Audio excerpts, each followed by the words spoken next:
நாமக்கல் மாவட்டம் எருமப்பட்டி அருகே காலணியை மறைத்து வைத்ததில் இரு மாணவர்களுக்கு இடையே ஏற்பட்ட தகராறில் ஒரு மாணவன் அடித்து கொலை செய்யப்பட்ட சம்பவம் அதிர்ச்சியை ஏற்படுத்தியுள்ளது.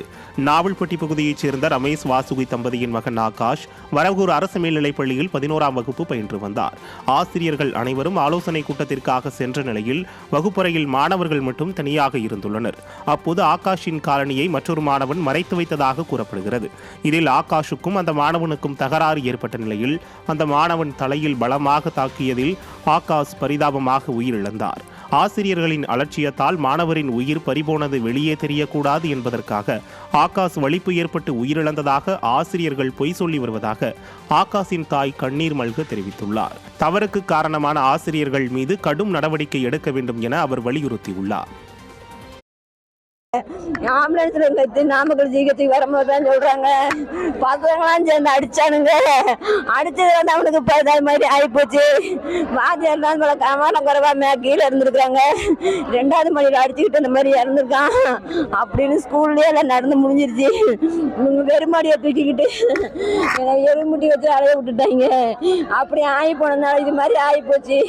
அவங்களுக்கு தெரியுமா தெரியாதா, என் பையன் இந்த மாதிரி ஆகி போயிட்டான், உன் பையன் விட்டுட்டு போயிட்டான் சொல்லாமா சொல்லக்கூடாதான். அவங்க சொல்லவே கிடையாதையே. அவங்க நல்லா இருக்கிறாங்கன்னு தான் நான் பயந்தம்பா வந்தேன். நான் ஜிஹெச்சில் வந்து பார்க்கும்போது போட்ட சாயில கிடக்கிறானே, என்ன பண்ணுவேன். மயிலாடுதுறை மாவட்டம் திருவாலங்காடு வெடி விபத்தில் ஒருவர் உயிரிழந்த நிலையில் காயமடைந்த மேலும் 2 பேர் கவலைக்கிடமாக உள்ளனர். குத்தாலம் அருகே திருவாலங்காடு என்ற இடத்தில் நாட்டு வெடி தயாரிக்கும் கூடத்தில் ஏற்பட்ட வெடி விபத்தில் கர்ணன் என்ற தொழிலாளி இறந்து போனார். மேலும் அங்கு வேலை பார்த்த கூலி தொழிலாளர்கள் குமார், லட்சுமணன் மற்றும் களிய பெருமாள் ஆகிய 3 பேர் பலத்த காயமடைந்து மயிலாடுதுறை அரசு மருத்துவமனையில் சிகிச்சை பெற்று வருகின்றனர். இதில் லட்சுமணன் மற்றும் குமார் ஆகிய இருவரும் உயிருக்கு ஆபத்தான நிலையில் இருப்பதாக தெரிய வருகிறது. இந்த நிலையில் வெடி விபத்து ஏற்பட்ட சம்பவ இடத்தை மாவட்ட ஆட்சியர் மகாபாரதி நேரில் பார்வையிட்டு விசாரணை மேற்கொண்டார்.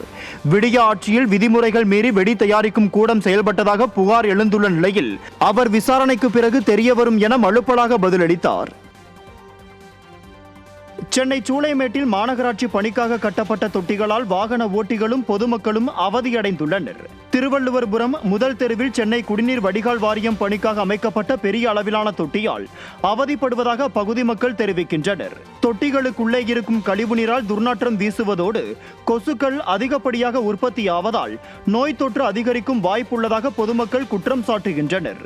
மக்களுக்கு இடையூறான செயல்பாடு நடவடிக்கைகளை மட்டுமே இந்த விடிய அரசு மேற்கொண்டு பொதுமக்களை சிரமத்திற்கு ஆளாக்கி வருவதாக பொதுமக்கள் வேதனையோடு தெரிவிக்கின்றனர். மயிலாடுதுறை அருகே 15 வயது சிறுமியை பாலியல் வன்கொடுமை செய்த வழக்கில் இளைஞருக்கு 17 ஆண்டுகள் சிறை தண்டனை விதித்து சென்னை உயர்நீதிமன்றம் உத்தரவிட்டுள்ளது. குத்தாலம் பகுதியில் கடந்த சில ஆண்டுகளுக்கு முன்பு 15 வயது சிறுமியை பாலியல் வன்கொடுமை செய்ததாக 29 வயதான ராஜேஷ் என்ற இளைஞர் போக்சோ சட்டத்தில் கைது செய்யப்பட்டார். இந்த வழக்கில் இருந்து ராஜேஷை விடுவித்து நாகப்பட்டினம் மகிழா நீதிமன்றம் உத்தரவிட்ட நிலையில் இதனை எதிர்த்து காவல்துறை தரப்பில் சென்னை உயர்நீதிமன்றத்தில் மேல்முறையீடு செய்யப்பட்டது. இந்த நிலையில் ராஜேஷை குற்றவாளி என அறிவித்த நீதிமன்றம் 2 பிரிவுகளின் கீழ் 17 ஆண்டுகள் சிறை தண்டனையும் 4000 ரூபாய் அபராதமும் விதித்து உத்தரவிட்டது. திருவாரூர் மாவட்டம் நன்னிலம் அருகே விநாயகர் சதுர்த்தியை முன்னிட்டு வடமாநில தொழிலாளர்கள் விநாயகர் சிலைகள் தயாரிக்கும் பணியில் மும்முரமாக ஈடுபட்டு வருகின்றனர். வருகிற செப்டம்பர் 7ஆம் தேதி நாடு முழுவதும் விநாயகர் சதுர்த்தி கோலாகலமாக கொண்டாடப்பட உள்ள நிலையில் சிலை தயாரிப்பு பணிகள் முழுவீச்சில் நடைபெற்று வருகிறது. சேந்தமங்கலம் பகுதியில் வடமாநில தொழிலாளர்கள் கூடாரம் அமைத்து கடந்த 10 ஆண்டுகளாக விநாயகர் சிலை தயாரிக்கும் பணியில் ஈடுபட்டுள்ளனர். தற்போது விநாயகர் சதுர்த்தி நெருங்கி வரும் நிலையில் மாவட்டத்தின் பல்வேறு பகுதிகளில் இருந்தும் ஏராளமானோர் விநாயகர் சிலைகளை ஆர்டர் செய்து வருகின்றனர். விநாயகர் சிலைகள் 150 ரூபாய் முதல் 30,000 ரூபாய் வரை விற்பனை செய்யப்படுகிறது.